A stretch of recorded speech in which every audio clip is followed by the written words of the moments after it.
Parashat Lech Lecha, the emergence of Abraham, the first Hebrew. The text is fascinating and says a great deal about our situation today.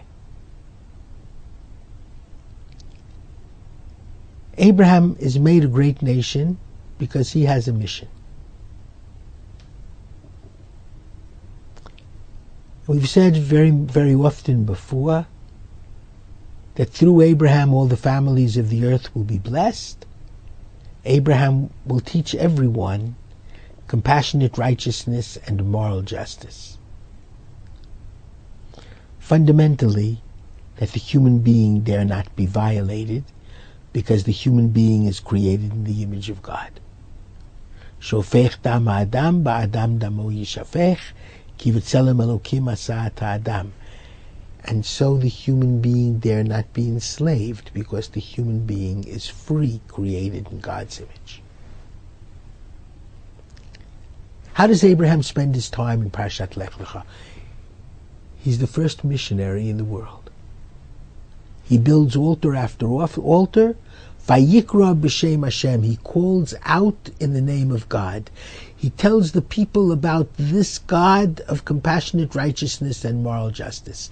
This God who demands freedom. And he wins many, many adherents, it would seem. Hanefesh asher asu v'charan. He made many people believe in God. Brought many people to ethical monotheism. And then, the second part of chapter 14 of the book of Genesis. In addition to a missionary, Abraham becomes a militant missionary. And the Bible records that in the Fertile Crescent at that time, there were 4 nations against the 5 nations. The 5 nations are the nations we've been dealing with, Sodom and Amorah and that group. 4 nations, Kedar Laomer was the major personality. And the Bible tells us that Kedar Laomer, first of all, enslaved his people for 10 years. He was a ruler, a charismatic ruler, a powerful ruler, but a despotic ruler, a totalitarian ruler, a tyrannical ruler, an Ayatollah Khomeini-like ruler. And they rebelled against him for 14 years. But he couldn't quell the rebellion. Very much like Syria's Bashar Assad.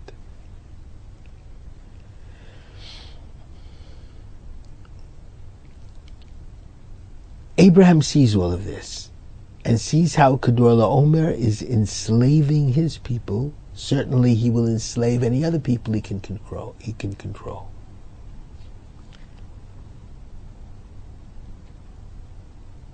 There's a battle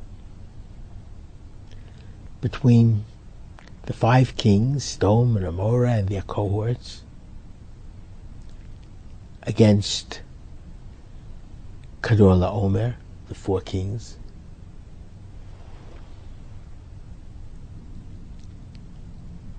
And the 5 kings lose.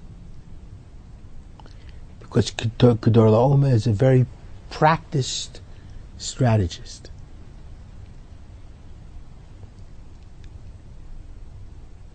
And during that battle, Lot, who lived in Sodom, an innocent person, a judge in the town, is taken captive along with many other innocent people who lived in those 5 countries. And Abraham feels it's not sufficient to speak up for human freedom.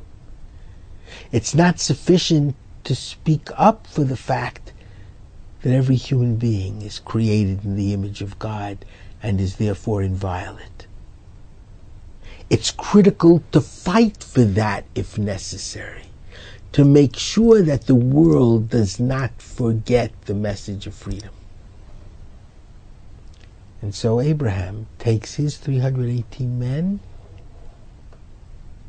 and makes war against the 4 tyrannical nations in the Bible.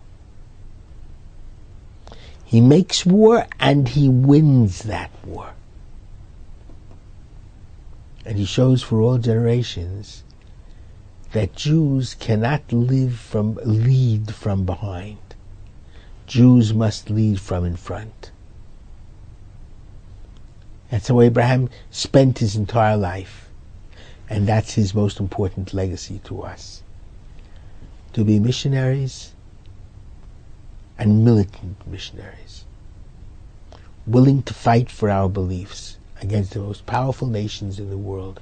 And just as Abraham ultimately succeeds, so will we. Shabbat Shalom.